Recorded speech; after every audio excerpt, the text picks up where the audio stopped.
freaks. The oracle's at the door. Get the door. Computability freaks. Welcome to Computability Freaks. I'm your host, Aaron Carmody. You might recognize me as the star of the #1 hit TV show, Sweeping America in Computability. Why don't you come with me on this journey through Soare's book, Turing Computability, Theory and Applications. Today's episode is End of Chapter 1. Hello and welcome everybody. I hope you're having a great day. Sit back, relax, enjoy some computability. Today's the season topper of this season of Computability Freaks. And we'll see about next season. So is this working? Sorry for the newspapers and stuff. My cats like to play with the newspapers. Okay, let's see. Is this working?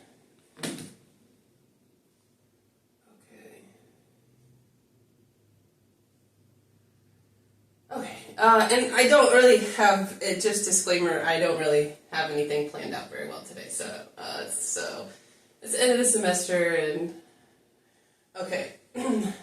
So I kind of get kind of behind on everything. So I'm just gonna go with where we were last time, and some other kind of fun stuff. Okay, kind of crazy stuff. Okay. So I'm just gonna go through this definition of many one reducible and one reducible. Okay, and then we'll just go through whatever else is in the end of the chapter. I might just read stuff out loud. Okay, again, this is really not quick, but I just want to have the episode out today, so we got our season. Okay, so where were we? And I just want to, these two sets that we were talking about last time.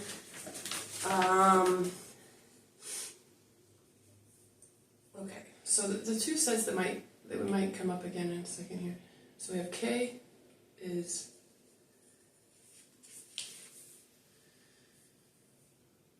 the set of all X such that program X on input X converges.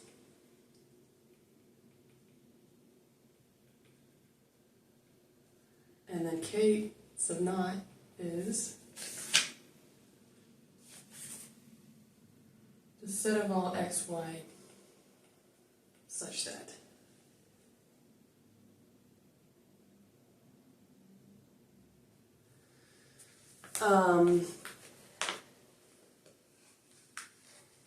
I thought there was another definition of K naught.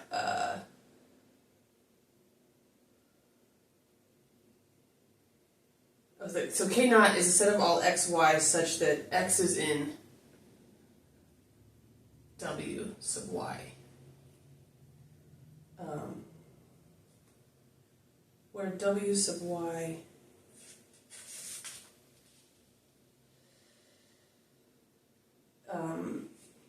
so W sub Y is domain of the computable phi sub Y, the set of all X, such that phi sub E of X converges. Phi sub Y of X. Okay, that's easier to understand that way. Okay. So I would say this K naught is the Gödel pair of X, Y where program Y converges on input X. Okay, well, let's just keep reading. Okay. I'm just going to read along and I'm just going to write down the theorems because, okay. So we saw that K naught was not computable. Okay, so the halting problem, and we talked about halting problems, so halting problem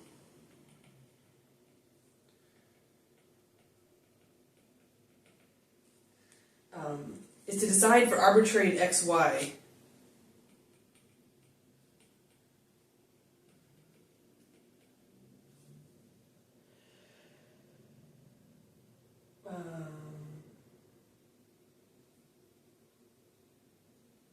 X and Y whether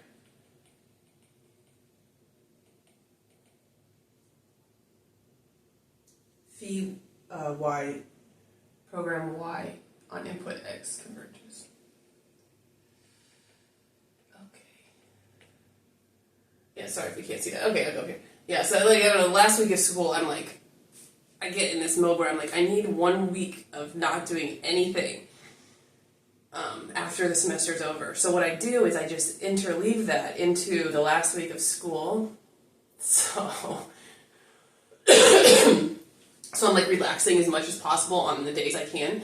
So that way when the semester actually gets here, I'm just like, I'm ready to go and do some math. You know, I want to do some math.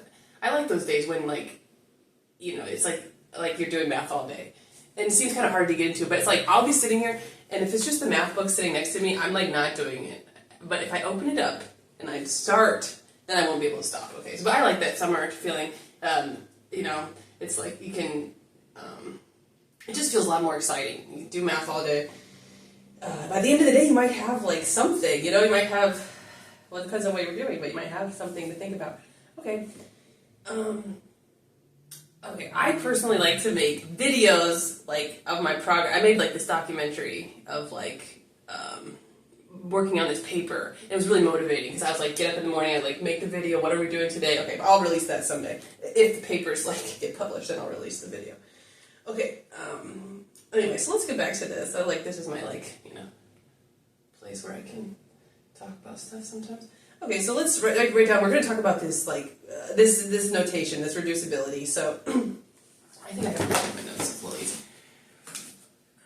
Okay, so this is definition 1.6.8. Okay, so anyway, I didn't get a lot of computability in this week, but I am pretty excited about just doing some research this summer. Okay, A is many one reducible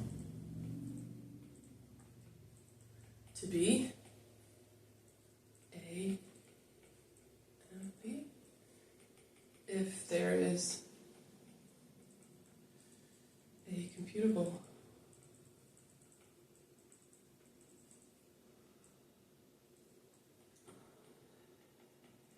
function f such that f of A subset of B and f of A bar subset of B bar. I didn't quite know what the bars, I mean, I need to talk about it.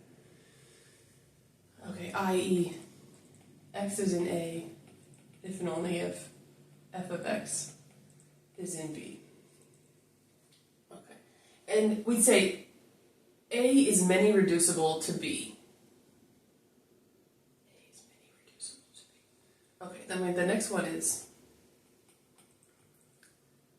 A is one reducible.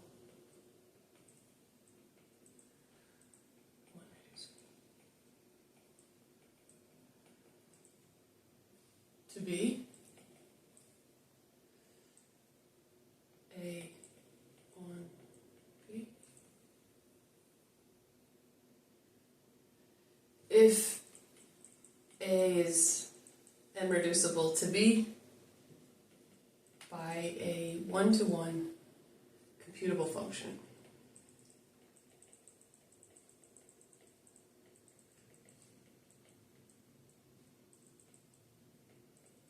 Okay, so for example, the one we did, this is in source, all this stuff's in source.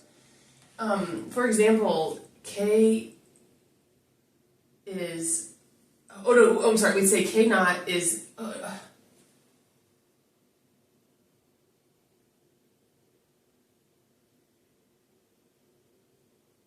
Okay. I always get K and K naught mixed up because K naught seems like that's the first one that should be introduced. Okay, this is just, so let me just make sure I say this right. But we'll write down what these are. So we'd say, the way we say it would say K, read the first one first. K is reducible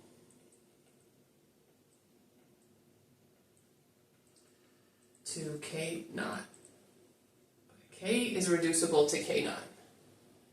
Okay, and so, but let's just look at the functions because I think this is a good example we can sink our teeth into.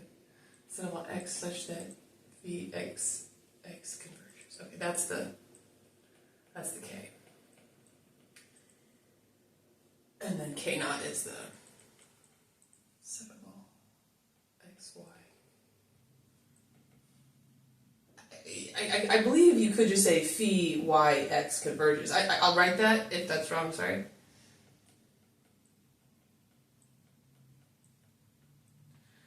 Okay, so we're gonna say K is reducible to K naught. Okay, and how are we gonna do it? I don't want to like talk about how are we gonna do it. I don't know. Excuse me, I'm gonna sit. I don't think it's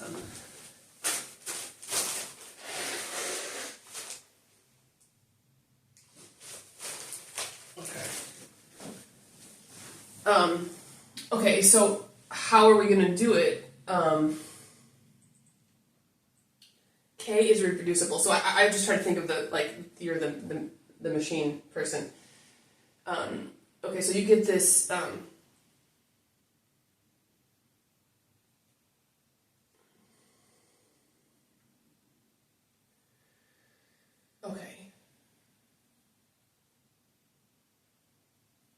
So we want to show x is in K if and only if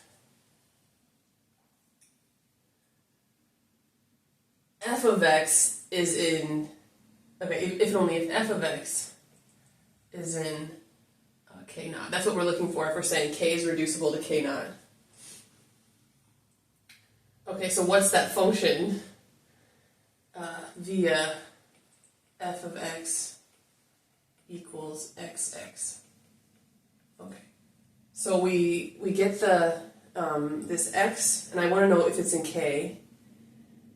So I'll look at the Gödel code XX, and then I can ask, is that in K naught? Okay, then that means that X converges on input X. Go tell K. Yeah, X is in U. Okay.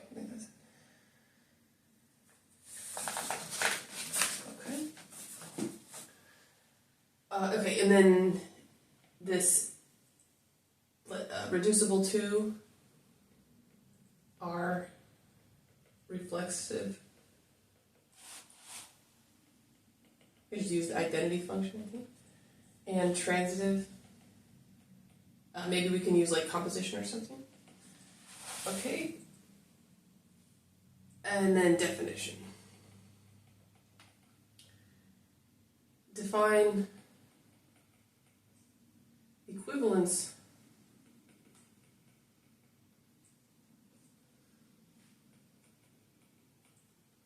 relations and degrees as follows.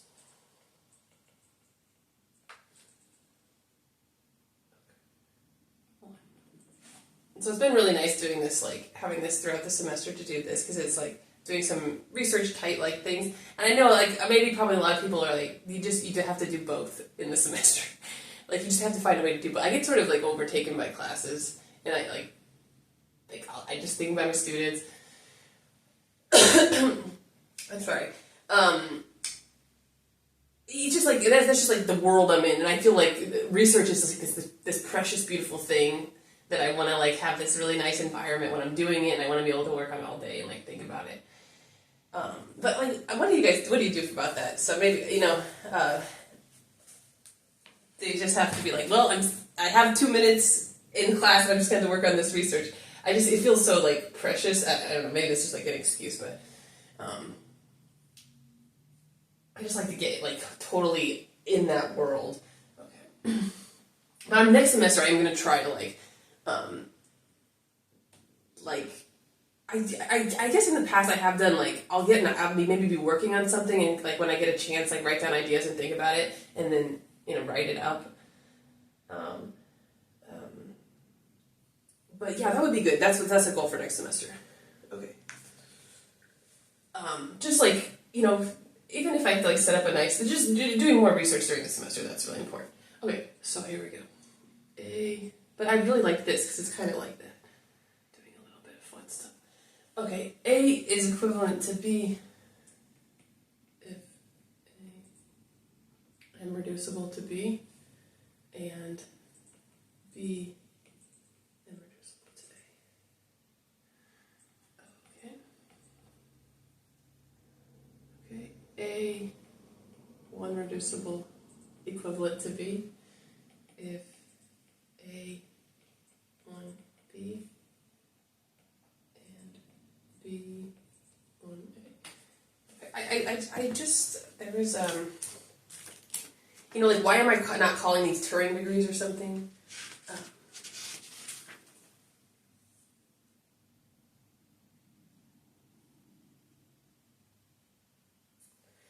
It just doesn't come up till later so I'm not sure. Okay,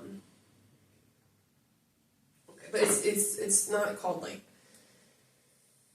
it's just called the equivalence relations and degrees right now. Okay, I'm sorry if there's like maybe some subtle difference or maybe some big difference. I don't know. Okay. Okay, the degree of M. This confused me at first.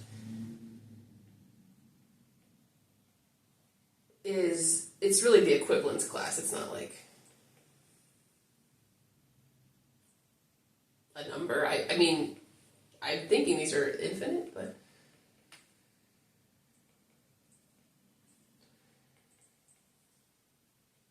degree 1A, sorry I didn't say that, is a set of all B that are equivalent to A.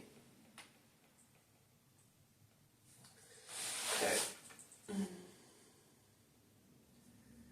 Okay, we'll do the okay, so, okay, well, hopefully make sure my, doesn't run out of, we're almost done on storage too. I've got like all these videos. Okay, I need to like compile this documentary, but I have to, I feel like editing videos is not so much like, I think I can figure out the software. I think I've done that before, like in high school we edited the senior video, but I don't, like, I feel like you need a big room with a big, two big computers, and you need like a nice big mouse or something, and to do editing videos. Okay. More goals. Okay, future goals. Okay, so proposition.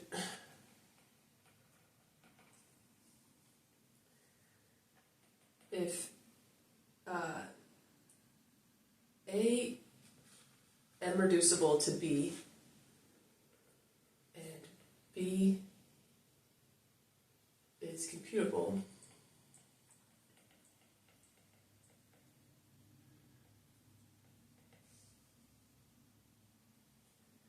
then A is computable.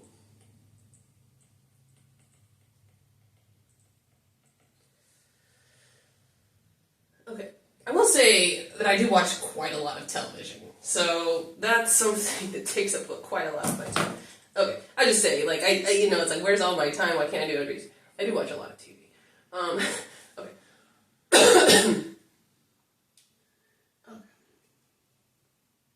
Proof. I have to get ideas for my TV show. If A, okay, so this is something we maybe expected, right? If A is M reducible to B, then and B is computable, then A is computable. Okay, if A M reducible to B via F,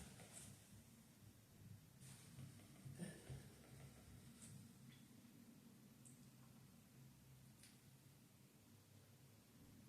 the characteristic function of A of X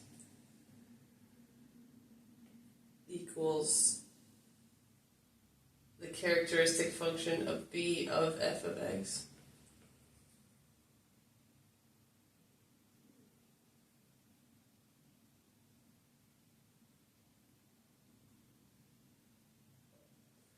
So the characteristic function of A is computable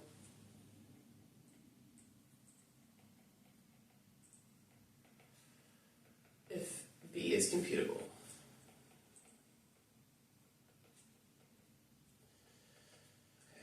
A reducible, M reducible to B means if X is in A, then F of X is in B.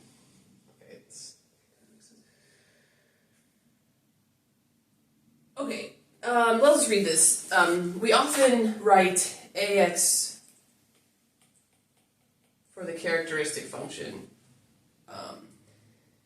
That kind of reminds me of Aleph. I meant the characteristic function, I'm sure, way before Aleph. But they like. Okay, Proposition 1.610, one we just did, provides technique for proving the unsolvability of numerous problems, such as those of deciding, given x, whether phi of x is a constant function, a total function, whether the domain of phi of x is a non-empty, whether phi of x is extendable to a total computable function, and so on. If we can reduce one unsolvable problem A to another one B, then B is also unsolvable. Let's write that sentence down.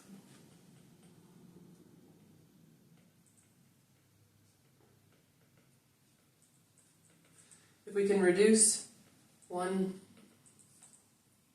unsolvable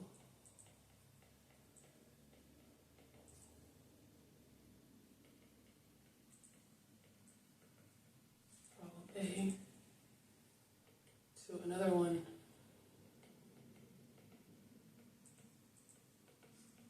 B,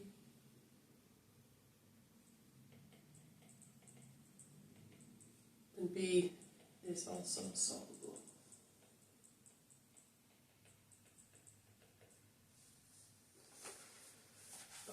Okay.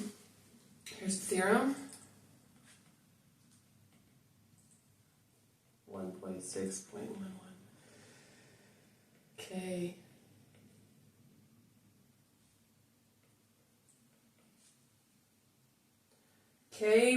is reducible to total, which is set of all x such that phi of x is total.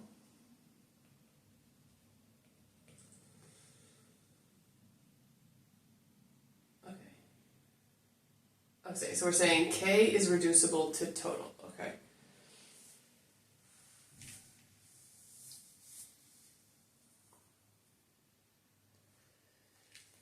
Okay, let's go through this. I haven't gone through this yet. So this is the proof. So if k is reducible to total, that means it must be like not computable. Okay, define this function phi xy is 1 if x is in k and undefined otherwise.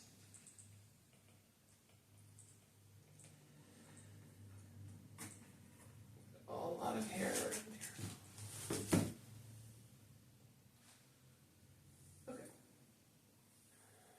1 if x is in k, we're trying to show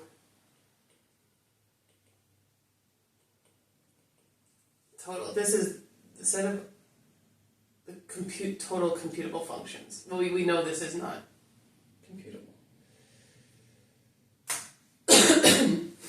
I'm sorry. Okay. What are you doing, Evie?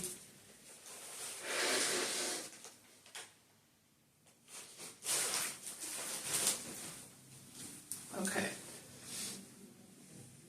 Okay.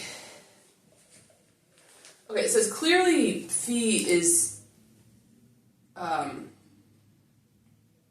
partial computable function because the program to compute phi xy says, oh, hello, Evie. She never comes. Like, it's surprising to me of all these videos. It's one time she was there, but she doesn't come.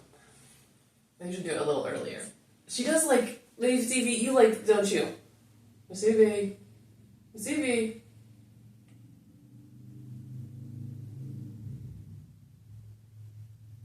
She loves drawing. She loves cartoons.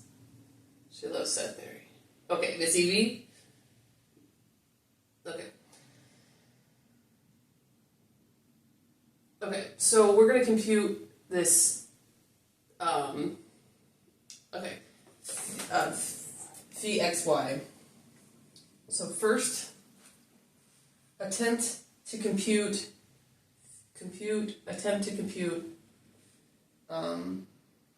phi xx. If this fails to converge, then output nothing.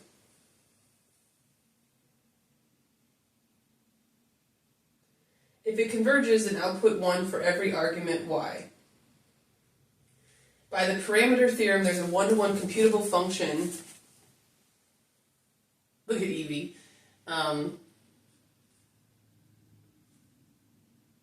One-to-one computable function. Because she loves like drawing. Like if I'll draw with a pen, she likes to look at it and follow it. And if I have paint, she loves paint. And she likes to eat paint, but I try to stop her from eating paint. She tries to eat it. Okay. Okay, there exists a one-to-one computable function f such that phi fxy fx of y equals phi xy. Okay. Okay, so namely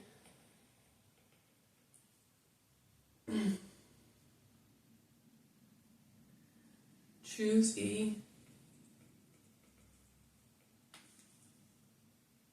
such that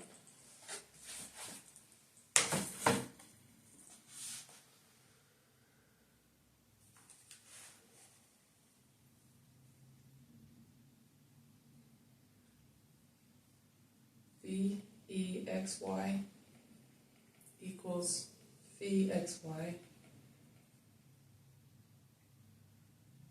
and define you guys, I'll write it. How about that? I'll write it. Lambda x s11 ex. Now f is 1-to-1 because s1 is 1-to-1.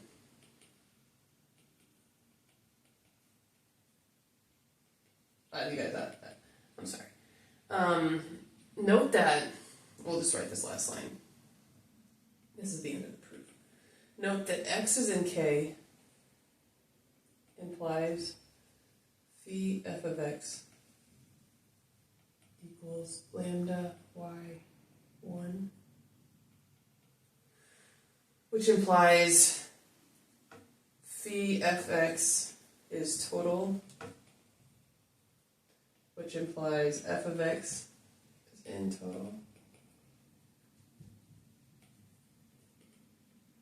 And x is not in k, which implies phi fx equals lambda y,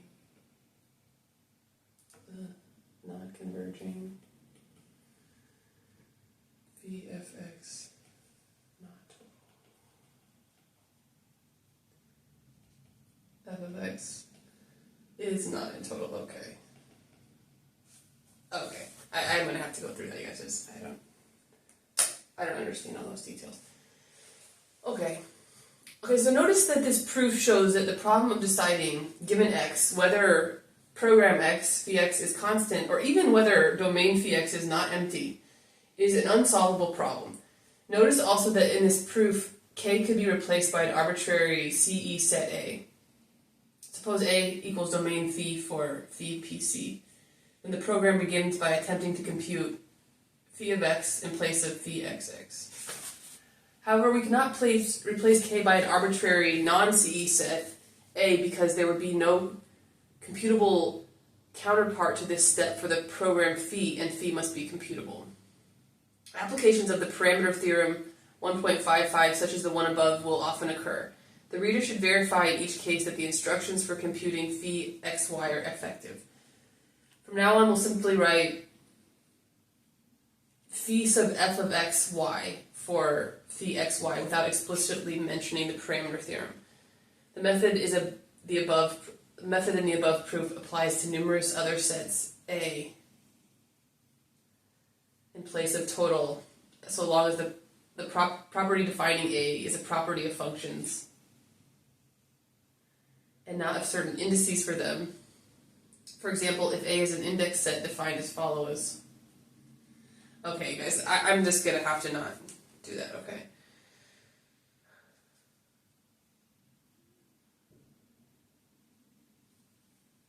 Okay, we'll write down,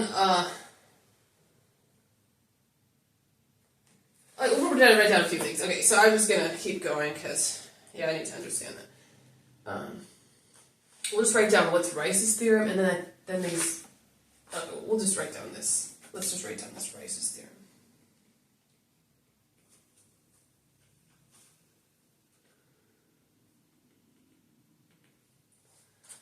Okay, let's see any class of partial computable functions.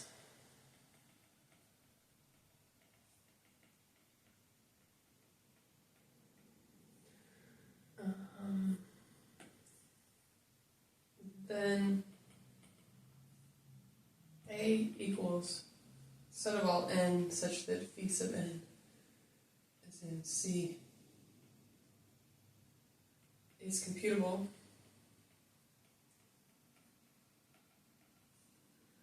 if and only if C is equal to empty set or C is the class of all partial computable functions.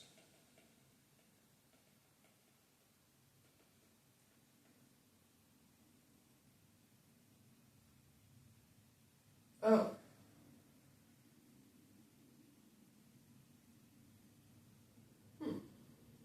I like things that go like that. That's interesting. Actually, it's reminding me of what we're going to do for the fun stuff later today. Okay, interesting. Proof. By definition, A is an index set. If A equals empty set, or A bar is empty set, then trivially A is computable. Otherwise, the index theorem 1.613 implies that K is reducible to A or K is reducible to A bar, therefore A is not computable. Both these results on C sets can be found in Rice 1953 and Rice 1956. In addition to K and K naught, which are not index sets, we shall use the following index sets which correspond to the natural unsolvable problems mentioned above. Okay, so I'm going to write these down.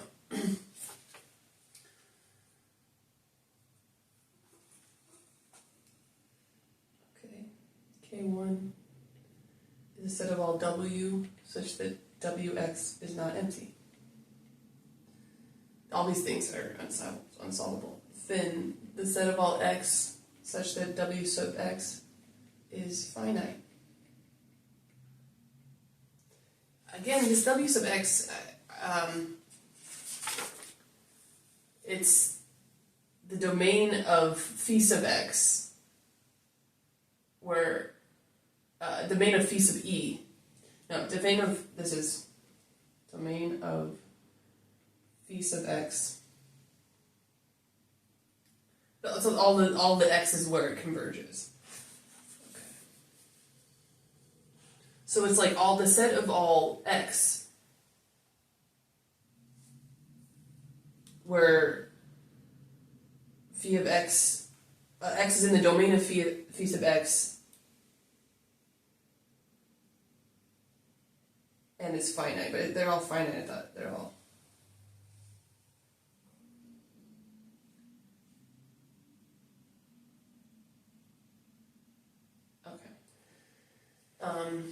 Inf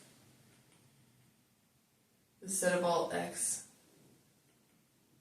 such that W sub x. Oh, the domain on which they're computable is finite. Okay, W sub x is infinite. Tote, we already saw that one. Set of all x such that phi sub x is total. Con, set of all x such that phi sub x is total and constant. Sorry, I'll write better. Cof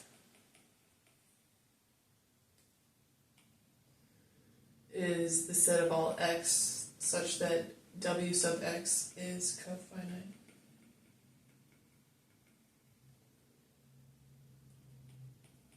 Rec is the set of all x such that Wx is computable.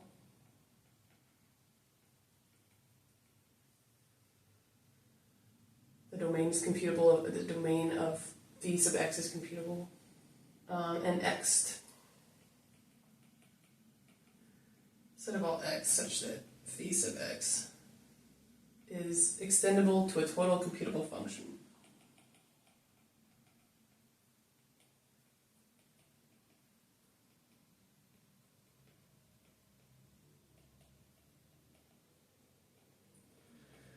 Okay, of the above sets, K1, fin, inf, tote, cof, and rec turn out to be the most important in later work. Each of the above is a non-trivial index set and hence non-computable by the index set theorem. Only K, K0, and K1 are CE sets, and these all have the same 1 degree. Hence, by theorem 1.74, these three are all computably isomorphic and may be regarded as interchangeable for our purposes. Okay. What more should I do in here? Because the only other things left is like really just complete insanity. So, I'll just read this. A major goal, every single word seems important, but a major goal of computability theory is to classify exactly how unsolvable a problem is by computing its degree, or unsolvability relative to other problems. For example, A reducible to B, then A and B have the same R degree. They code the same information, it says. If A is reducible to B, then B has a strictly higher, it says R reducible to B, then B has a strictly higher R degree than A and codes more information. In chapter 4, we shall give another characterization of these sets in terms of arithmetical hierarchy. That's good. Arithmetical hierarchy. There's so many hierarchies. I like to learn, make sure I get the terms right. For each n in omega, we shall have a level in the hierarchy consisting of sets of the same t degree. For example, in the computable sets lie at level 0, the sets k, k0, k1 at level 1, inf, con, and tot are level 2, cof, rec, and x at level 3, and so on. The sets at higher levels have strictly higher t degree than those at lower levels. Okay, guys, I'm going to have to just kind of skim through the rest of this. In 1.7, so I'm definitely, computable approximations to computations is 1.64. 1.7, computable permutations and isomorphisms. A computable permutation is a one-to-one computable function from omega to omega. That sounds pretty fucking awesome. A property of sets is computably invariant if it is invariant under all computable permutations. Examples of computably invariant properties are A is CE,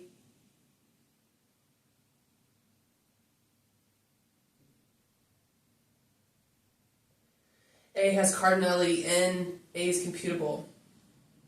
The following properties are not computably invariant. 2 is an A contains even integers, A is an index set.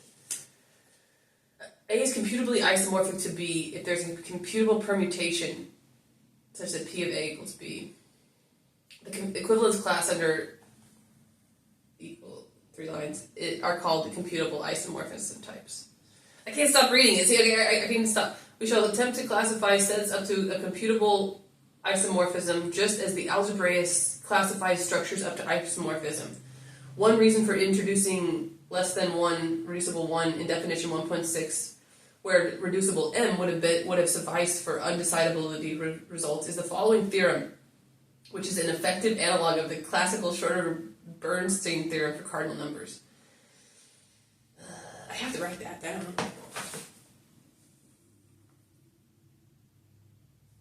Okay. Theorem 1.7.4. Myhill iso theorem. A is equivalent to B, or isomorphic to B if and only if A is 1 reducible to B. Okay, I'm not. That's a long proof. One direction is true. This is trivial. Okay, that's something that I need to go through. Okay, maybe it's not so bad. Sometimes when I read these, I'm like, I have no idea, and then when I read it, it's like, okay, it's maybe not so bad. But okay, I didn't look at it at all. Okay, so acceptable numberings. Let P be the class of partial computable functions of one variable. A numbering. Okay, I'm not going to go through this, so I'll just leave it. Okay, that's pretty much it of chapter 1. Okay, obviously I skipped a lot of stuff. Okay, so what else do we do today? So I was going to just tell a dumb story from when I was in grad school. So we'll also read some Turing in post. So when I was in grad school, I had this occurred to me that 0 equals infinity, and I would just say that, and I would just tell people that, and I wouldn't really elaborate. I just say that. Don't you guys think that's true? And I thought this was an amazing thing. I was taking model theory and logic at the time, and I told the Philip Rothman, I told the model theory professor that 0 equals infinity, and he's like, maybe it's like Buddhism, like everything is nothing and nothing is everything. I was like, oh yeah. I mean, can you imagine a student coming in your office? I have to tell you something. Oh, well, anyway. And then people were like, oh, there's Aaron being crazy again, but then some student was like, no, Joel Hampkins, because I made a poster, because I was going to give a poster in model theory. I made a poster that said 0 equals infinity and rainbows, and it says, come to the talk, the talk was called 0 equals infinity, but then everyone was like, Aaron, it's so dumb, And I was like, I know, I'm just kind of having fun, but also it did occur to me, 0 equals infinity. It did occur to me, and it's kind of in my brain. But then someone said, no, Joel Hampkins says that actually that is something to do with set theory. So, okay, somehow, I don't think I'd taken any class yet with Joel Hampkins, but they were like, okay, because the one in set theory was like, oh, there's a thing in set theory, it's 0 equals 1 is a Brian cardinal, so, okay, so maybe it's not so crazy. But anyway, I had this notebook. So in grad school, I had this notebook of examples of 0 equals infinity in math. We kind of saw one there. And sometimes, I'd go to parties or something, and then people maybe write down, or we'll be at the grad center and people write down ideas for 0 equals infinity. There's lots of ideas in here, but a lot of them are just really silly. But I just thought I'd read one of them. So this is just a lot of stuff in here. Lots of crazy stuff in here. Oh, actually, I did these things. A definable set, a decidable set. I wanted to actually make these. Okay, we'll go back. This is just for fun because I found this notebook. Here's one. This is some image. Well, anyway, it just ended up being I made this very big art piece about 0 equals infinity and 0 does not equal infinity. And it ended up being this art piece. I got a tattoo of it. So it's kind of stuck with me, but let's just read some of the crazy things she says. In Cantor's proof of the uniqueness of trigonometric series, he assumed 2 series for one function and looked at the difference series for 0, a little hinting at 0 equals infinity, 0 equals infinite series. Look at approximating discrete functions with waves, i.e. Fourier series, and approximating continuous functions with step functions, i.e. measure theory. Write a paper called 0 equals infinity, and then one called 0 is not equal infinity.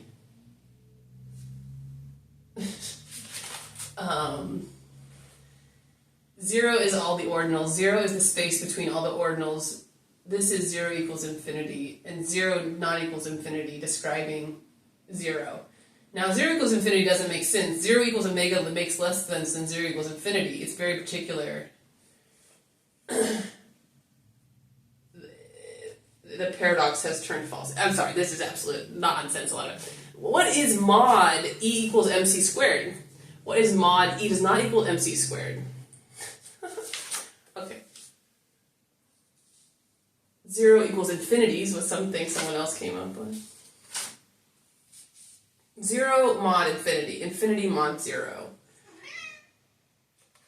Okay. 0 Heart Infinity Research Team. Someone said, in an abelian category, the initial and terminal objects are the same, i.e. 0 equals infinity. Okay, anyway, this is a lot of like nonsense and a lot of stuff. Sometimes it's fun stuff. I don't know if I should have read any of that, because now that I look at it, it's like just dumb. Okay, I have this line. On one end, it has, I don't know, this is just for my entertainment. On one end, it has 0 is not equal to infinity. On the other hand, it has 0 equals infinity. And this over here is the least paradoxical. And so these are the axioms of PA are here, piano arithmetic, and then the axiom of choice is further up on this. Okay, the axioms along this, according to paradoxicity. Okay, then there's a bunch of other weird stuff. Okay, but actually after this, like, I had this, like, this was when I first learned logic, but then when I actually started taking set theory classes and stuff, I really got satisfied by all the infinity and everything, and all the paradoxes, or the strange intuition outcomes and stuff like that, Ehrenstein trees and Hausdorff gaps and stuff like that. Okay, so it's sort of like, sort of got focused into art and into some set theory. How do I measure an axiom? What kind of values to give it? Okay. But sometimes I look back at some stuff like this and I do get ideas. But okay, that's just for fun, just to peek into crazy life at CUNY Graduate Center. We sure had a fun time. I had a fun time. Okay. What else? Okay, today also, since we're trying to talk about oracles a little bit, they didn't really say it as oracle, but also I kind of forget when we're reading Post.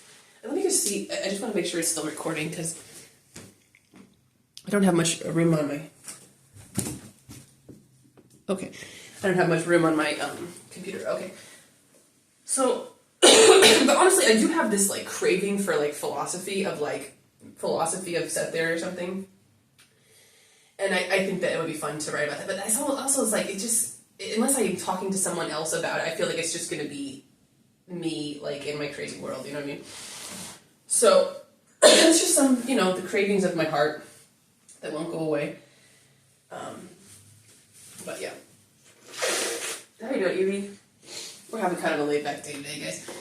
Okay, we're talking about oracles, and so he didn't actually use the word oracle, I don't think yet. What else was I thinking? Oh yeah, also to remember when we were talking about Post, we're reading like Turing and Post papers. Sometimes I forget that we're in Post paper is kind of like, I'm like, what is he talking about?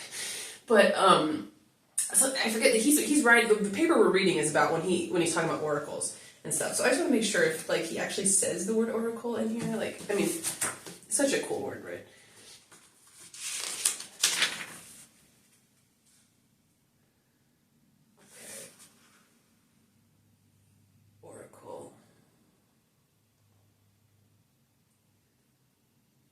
Oracle machine.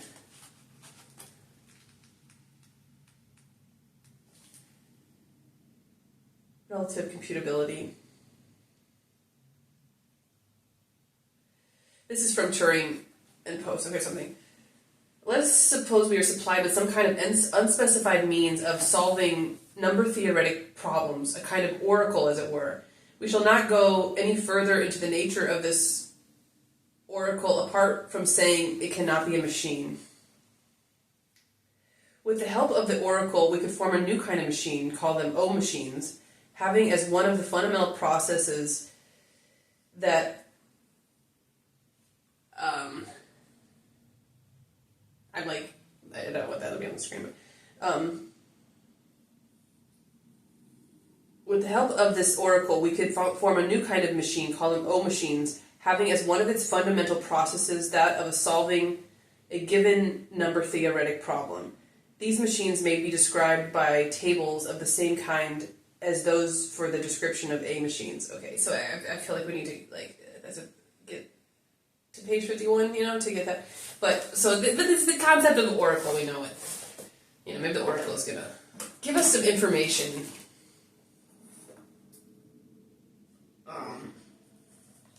give us some information we didn't have before, maybe. So I'm going to do it. Let's do a tarot reading.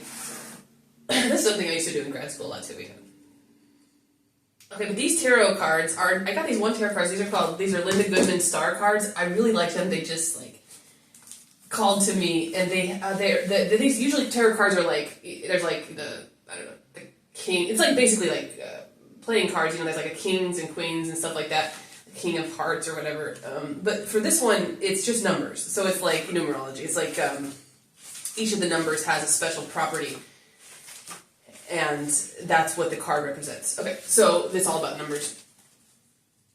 We'll go back to pretend like we're Pythagoreans today.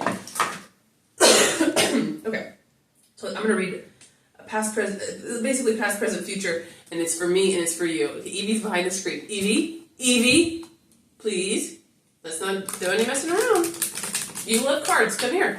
She loves cards. Come and play. Okay, so I'm going to read mine because I'm not sure what the future holds still. So let's see if we can get some info here, and then it's also for you. And you can see, so you can interpret it your way. I'm just going to do one more shuffle here. Evie, do you want to come play with your cards over here?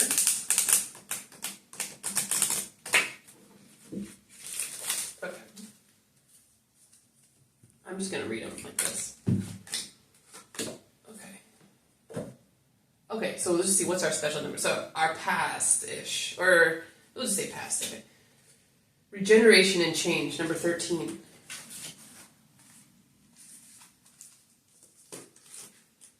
Okay, I'll just read a little. There, maybe you can see that. Superstition. I actually like the number 13 usually. Superstition surrounds number 13. Most people today do not see 13 as a significant mystical number of wisdom, but rather they see it as a number to be feared and dread. This fear is brought about through ignorance and lack of spiritual insight. Tell him, Linda. For 13 brings with it power and dominion if used for good. However, if this power is used for darkening, the reverse is true. Then it will bring destruction upon itself.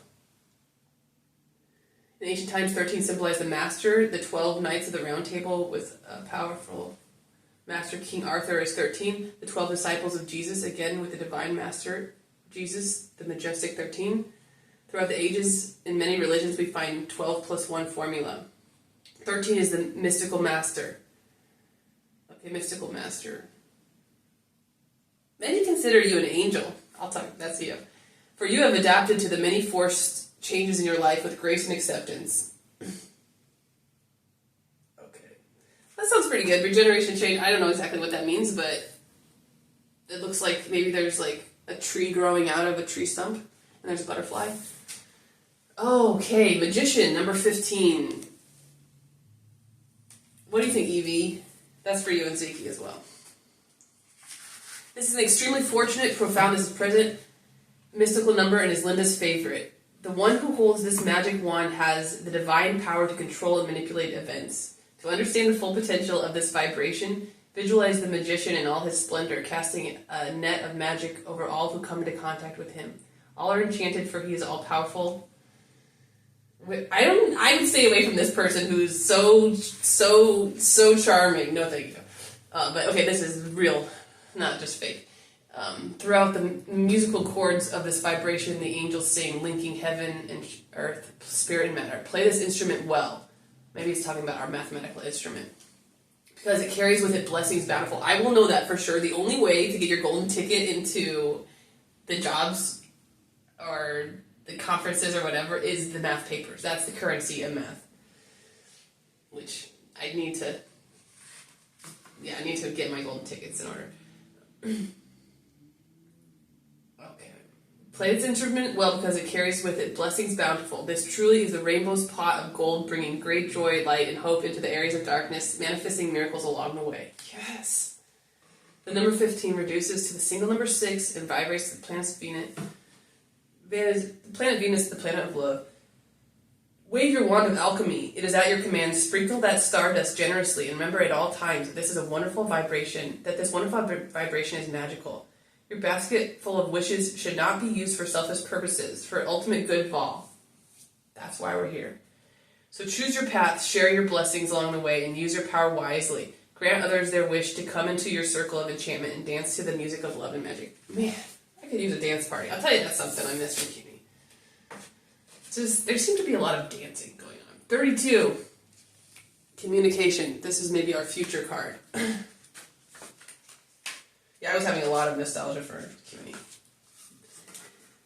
Linda called this card the politician's vibration due to the incredible natural charm and magical influence of that this number holds for dealing with people. Again, I don't like when people have this charm. I don't like that. Because they're like, I can say anything to you and you'll listen to me, won't you? I'm like, well, until I don't, and then I won't.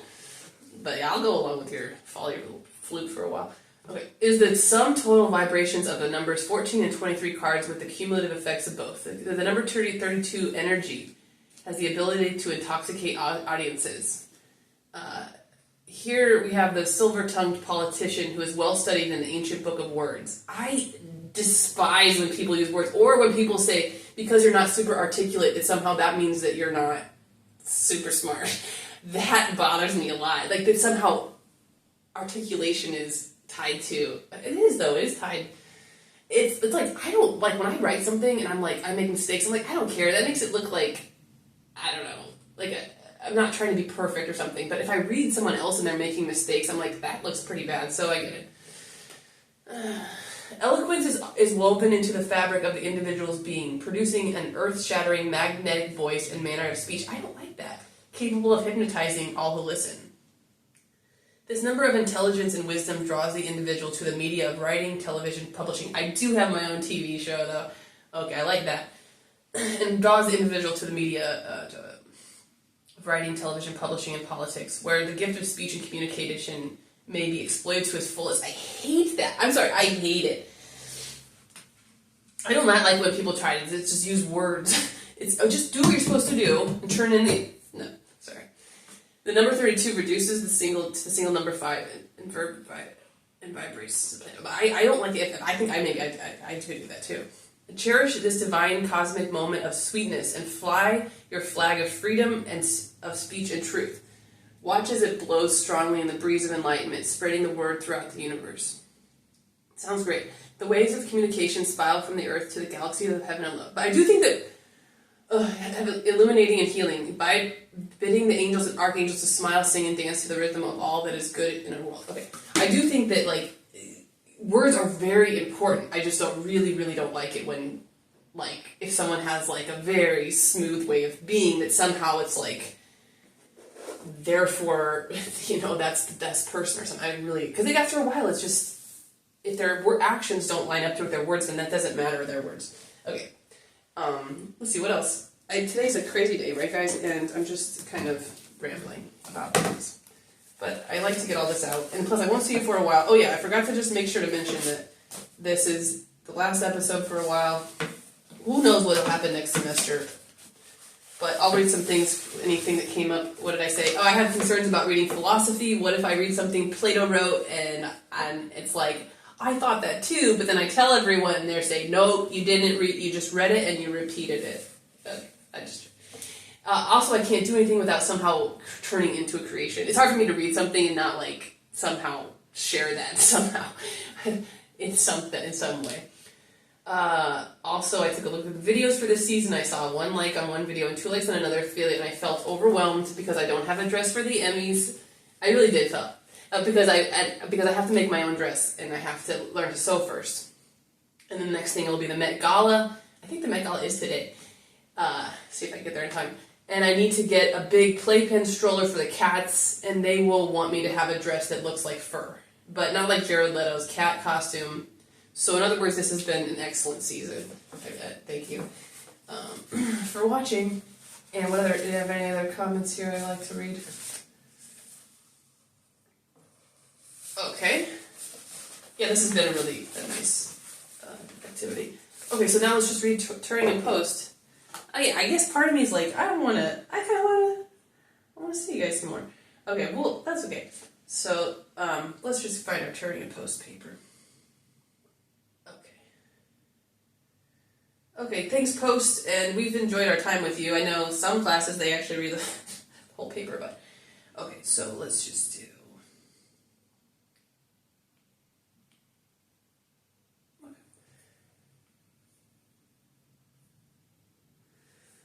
Okay. Why isn't it showing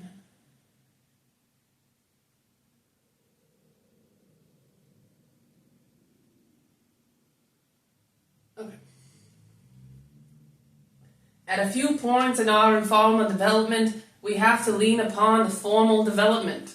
The latter is actually yet another formalism due to the writer, but proved completely equivalent to that of general recursive function. It will suffice to give the equivalent of a recursively enumerable set of positive integers in this development. Okay, a positive integer... Okay, I can't read all this stuff, you guys. I'm sorry. Okay, that's enough. The Turing paper I could read, okay. Okay, yeah, that thing of Turing, that, like, image of Turing. Oh, I'm on Turing. No, stop. Just don't do that. Do not do that. I don't like that. This, like, reanimating Turing stuff. None of that, please. Because plus he has this, like way of talking, this, like, I'm pretty sure that's not the way he talks. You know, okay, sorry. Okay. He's a nice person. He's not like, hey, I'm slick and Alan Turing, hey, you know, like, come on. Sorry. It is my contention that these operations include all those which are used in the computation of a number. The defense of this contention will be easier when the theory of the machines is familiar to the reader. In the next section, I therefore proceed with the development of a theory and assume that it is understood what is meant by machine, tape, scan, etc. Okay, thanks, Turing. So, let's just see. Yeah, I did not. Maybe I'll read this paper this summer. It's every part I've read so far. I know we didn't make it very far. At all, but...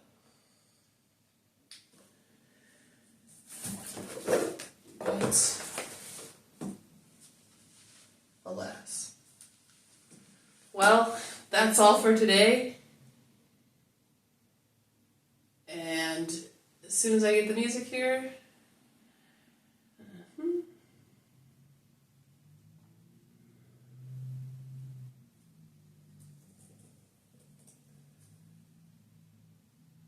Okay. Well, that's all for today, folks. We'll see you next time, next season on Computability Freaks.